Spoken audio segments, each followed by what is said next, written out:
Africa, Africa, we are the children of Africa. La ilaha illallah, la ilaha illallah.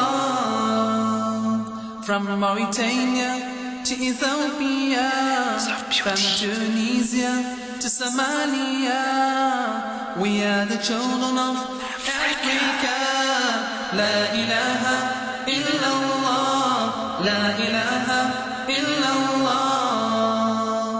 Africa, Africa, we are the children of... Assalamu alaikum and welcome to another community showcase here on ITV. We will be showcasing Africa Muslims Agency. Here's a short video and we'll meet you after this. Africa, a landmass that covers more than 20% of Earth's livable area and now home to 1.2 billion people. This continent has an abundance of natural resources. Yet, its people suffer daily. With the world's lowest life expectancy rates, Africa has the undesired title of being the most impoverished continent in the world. In 1981, the visionary late Dr. Abdurrahman Hamoud Al-Sumait, then a youthful 35, founded the Africa Muslims Agency in Kuwait. Just 6 years thereafter, the late Muhammad Farid Chunara was handpicked to create a presence at the tip of Africa. The establishment of this office, with the assistance of Sheikh Saad Al-Talib, was the birth of Africa Muslims Agency in South Africa. From 1987, when the office started in South Africa, my late dad at that time decided, wait a second, why expect someone from outside the country to come and take responsibility for our challenges? Because then we will always be recipients. We will always be people who are waiting for someone else to bring a solution. He felt, no, let's make the people here aware of what's going on here and in Africa. Nearly all global humanitarian organizations today recognize Africa as a place in dire need of relief. We in South Africa here, we were facing our own challenges, of course. Most of us had no idea what was going on beyond our borders in Africa from a poverty perspective. I remember as a young boy going with him to the Masjid, for example. We'd come out of the Masjid and he would have the combi outside and he would have his big pictures put up outside the combi and a table just to bring awareness to people coming out of the Masjid of what was going on in Africa. Thanks to the generosity of its loyal supporters, Africa Muslims Agency has over the last 30 years brought relief to millions of worthy recipients. Some of these achievements are hard to imagine, like the construction of 6,000 masajid, on average 1 masjid every 2 days, granting Muslims in the remotest villages a communal place to prostrate to their Creator. 20,000 water wells and boreholes, an average of 12 each week, quenching a basic need often taken for granted. Paying the academic fees of over 150,000 students, enabling them to attend classes they otherwise would only have dreamed of. Or the distribution of 20 million Qurans, that's 1,826 Qurans per day. Using this perfect book of life to spread the beauty of Islam. This, amongst the ever-growing list of programs, beneficiaries and projects, many which continue to grow at a rapid pace. It becomes overwhelming. If you want to change a whole country or let's change the whole continent, okay, yeah. How does it start? Our strength lies in sustainable projects, in developmental sustainable projects. Why? Because we do feel strongly that as much as there's a need for that release of the bottleneck where everybody comes together because the media focuses on something, when the media leaves an area, it doesn't mean people are back to normal. Africa Muslims Agency creates programs that continue to benefit communities for many years after the initial donation. These programs are carefully designed to have a compounding positive impact on recipients. The result is that seemingly simple acts of giving have effects far beyond our imagination. Which means when you put a water well somewhere, you now have given that whole village. You've given them, they can grow their crops better, they can give their animals water, they can drink water, they can bath, they can wash, they can make wudu. There's different things, but more importantly, the kids go back to school. So long term, you are developing this community by putting that water well, not just giving them water. لن تنالوا البر حتى تنفقوا مما تحبون وما تنفقوا من شيء فإن الله به عليم. Mankind is instructed in the glorious Quran to give. Our giving serving us both in this life and the hereafter. Africa Muslims Agency is fortunate to be a channel through which thousands of donors can reach millions of recipients. Each one a part of Allah's glorious plan, a plan in which the daily struggles of the less privileged serve as a test. When I see Africa Muslims Agency and I see the people we work with and I see the donors and connecting the donors to the recipients, I see Allah's plan come together, in my view anyway, of people helping each other and worshipping our Creator in the process. Recent studies show that most Africans are Muslim. Sadly, the majority are living in poor conditions. Water remains a key vulnerability, and for most regions across Africa, this problem is not only due to physical water scarcity, but due to a lack of infrastructure. This economic water scarcity is a problem that can be solved. Further, a worrying 65% of Muslims in Africa have no formal schooling, an undesirable record which far overshadows that of any other religious group on the continent. For 30 years, that's just the foundation. By the grace of Allah, beyond all of us, this will continue to grow as a skyscraper and beyond. What does this mean for all of us? For those who are able to give, it means that our responsibility continues. For Africa Muslims Agency, this means the work has only just begun.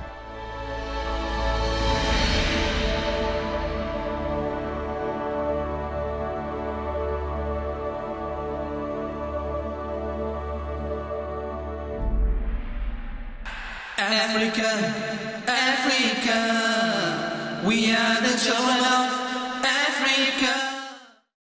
Africa, Africa, we are the children of Africa.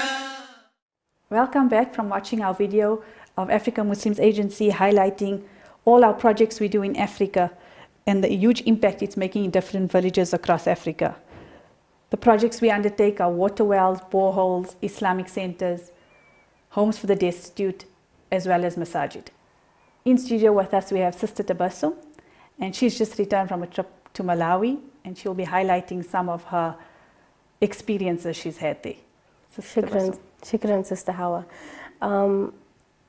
I think the experience from my perspective that stood out for me the most was when we had ventured off to that village in I think it was towards Zomba, and yes. It was in the mountainous area, and I remember thinking to myself that while going to that village, there's definitely not going to be any type of civilization here, because there was obviously no infrastructure leading up to that village. It was so rural. Yes, and we were practically traveling through the bushes and the fields and everything. And then to our surprise, alhamdulillah, there was in fact a village there with quite a large population. And so alhamdulillah, they welcomed us that day, and then they took us through to see the water well that was built in that village. And come to think of it, it was put at such a strategic point that it was easily accessible to everybody in that village, And little did I know that visiting that village and what we were going to witness was going to be the highlight of my trip. And I don't know if you can recall the young lady that we met there that day, who prepared a presentation that was handmade. And she spoke in 3 different languages, English being her main language. And I remember that she started off by praising the Almighty Allah subhanahu wa ta'ala for actually allowing us to find that, find that village, find what they need, and which was something that which is something that we take for granted, being water. And that's something that's inaccessible to them, or if it is, then they obviously have to be walking miles and miles to find a pure water source. And their gratitude is unmatched, of definitely. how thankful they are for what we take for granted. Yes, definitely. You know, opening a running tap here in South Africa is a commodity for us. Well, for them, taking that bucket down into that well and pulling the water out is amazing. And if you also recall, they actually did a demonstration for us to just to show us how they do it on a daily basis, how they put in, you know, how they access the water from the well on a daily basis. And we even got to taste the water there. It was so sweet, so clean, so pure, so cool. And I just thought to myself that day that, you know, alhamdulillah, something so cool could have come from beneath the ground, which was so dry and hot. And the next part was, obviously, we sat down with the chief of that village, and you know, she had all her family members and the village cheering her on. And I just thought to myself that the impact of a water well that, you know, it creates in a village like that particular one in Malawi, it's so vast, because we just think of it as providing them with water, whereas all the benefits that go with it is not only just the bare essential of life, it's what they do with that water on a daily basis. Exactly. So that girl water their crops, agriculture, so they can feed off the land. Definitely. Obviously, water being essential for wudu and salah as well, that aspect also comes in, alhamdulillah. Alhamdulillah. The cost of a water well currently is 12,000 rand. So this brings multitude of benefits for the donor as well as those that receive the water well, alhamdulillah. In my experience, alhamdulillah, I think for me the highlight of Malawi was the heart of the people. And that's why Malawi is called the warm heart of Africa. The way they welcomed us and brought us into their homes and shared their experiences with us. Also witnessing their plight.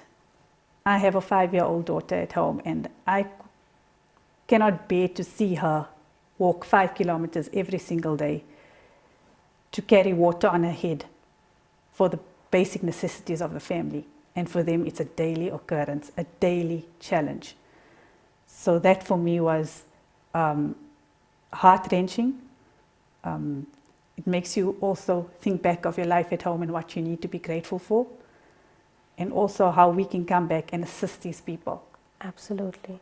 And how, you know, while we were there, we also need to tell the donors that they don't actually do this just once a day. That little child, especially the girls in Malawi, they get taken out of school to do this chores, and they have to fetch water. I mean, they walk on an average of 6 kilometers per day and to fetch the water for household chores, and they do this 2 to 3 times a day, yes, or definitely. when needed. So that alone is something that comes to a disadvantage to them, because then they have to be taken out of school to have to do these chores on a daily basis, which I think, you know. Yes, so trying to keep the girls in school by sponsoring a water well is another aspect. That a benefit that the water well brings to that village, alhamdulillah. Jazakallah, Sister Tabassum, for sharing your experience with us. Barakallah, Sister Hawa. And we'll see you after the break, inshallah. Africa, Africa, we are the children of Africa. Africa, Africa, we are the children of Africa. Assalamu alaikum. Welcome back to the community showcase here on ITV. We still have Sister Tabassum with us. One of the projects we'd like to highlight now is the Africa Muslims Agency Masjid project and the impact it's having in various countries across Africa. Sister Tabassum, on your trip to Malawi, what was your view on witnessing the Masjid project? Okay, Hawa. So when we did visit a particular village, we got to see the initial structure or the makeshift structure that they actually used to pray their salah in, which is a thatch structure. And alhamdulillah, we visited a number of masajids on our route from Blantyre right up to Salima, and we saw the different masajids and Islamic centers that our donors have sponsored there. And aside from providing the community a place, a proper structure whereby they can perform their 5 daily salahs, this masjid, actually all the masjids there, they have so much other benefits to it. Like we run our madrasa classes in the masjids. We do so maktab classes for the maktab classes for kids and adults. We also linking into the maktab classes, they're also doing the hifz and tarbiyah classes at those masajids. As well as various dawah programs, giving dawah to the communities. To the reverts and to those who are interested in Islam. And we have Eid Salah at those masjids. We run with our Qurbani programs at those masjids. We do Ramadan daily iftar suhoor feedings at those masjids. So the masjid is bringing more than just the basic pillar of Islam, of Salah. It's bringing so much with it, a hub for the community. Yes, absolutely. And come to think of it, when we have that rural village in Africa, and after we survey that village and we see that perhaps the initial need is a water well in that village, yes. And then alhamdulillah, through the grace and mercy of Allah subhanahu wa ta'ala, a donor gets to sponsor that water well in that village, and from that water well we then see that, okay, you know what, something else is lacking in this village, and then we have another donor who sponsors a masajid there. And then also a masjid brings with it an identity of Islam. Yes. So the villagers feel we can practice our religion in a beautiful structure. Yes. Away from the elements. These thatched roof structures, obviously the wind and the rain affects it.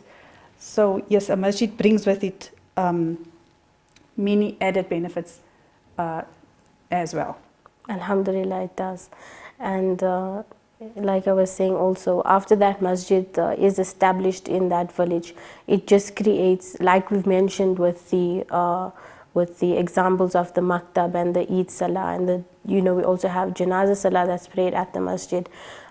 It just creates a hub in that environment, in that community for Islamic, academic, and basically all positive activities run around that masjid. It's sort of like a little community in that village. Okay. Alhamdulillah. The price of our Jummuah Masjid is 160,000, and these are built in Mozambique and Malawi. An Ibadat Masjid, which is a little bit of a smaller structure, although Jummuah is still read at those Ibadat Masjids, is 70,000 rand. And as the hadith says, whoever builds a masjid for the pleasure of Allah, Allah will build for him a house in paradise. Alhamdulillah. Okay, Alhamdulillah, for the month of October, we are running our masjid campaign.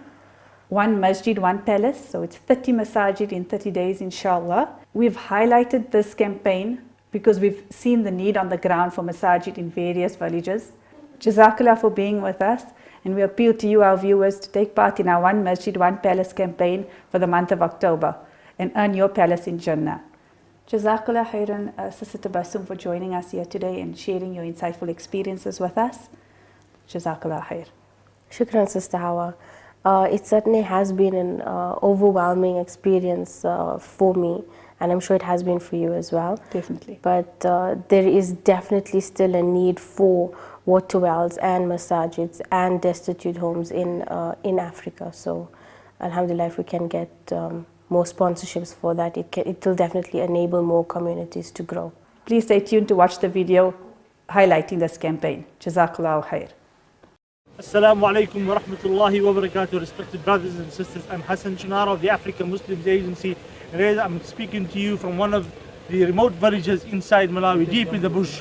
The African Muslims Agency is running a campaign, one masjid, one palace. We all know the hadith, whosoever builds a masjid for the pleasure of Allah, Allah will build for him a house in paradise. Why are we running this project, one masjid, one palace? As you can see behind me is the current structure of a masjid, a makeshift thatch structure, not conducive for the harsh weather conditions. When it rains, water comes through. When the sun is beating down, they sit in the sun. And this is where they conduct, besides Salah, they do many madrasa teaching and other classes. The African Muslims Agency, through its campaign, one masjid, one palace, are building structured masajid like the one you see before me. I'm not sure if you can see it clearly as the light is not that good, but this is the structure. We're replacing the test structures with a structured masjid where Salah, not only Salah takes place, but also daily teaching, dawah programs, hifz classes as well. So one masjid, one palace. We're asking you, the donor community of South Africa, go to the website African Muslims Agency, sponsor a masjid for 160,000 rand, and you bring to a community in Malawi and other parts of Africa a structure like this. Shukran. Shukran wa alaikum salam wa rahmatullahi wa barakatuh. Africa, Africa, we are the children of Africa. La ilaha illallah, la ilaha illallah. From Mauritania to Ethiopia, from Tunisia to Somalia.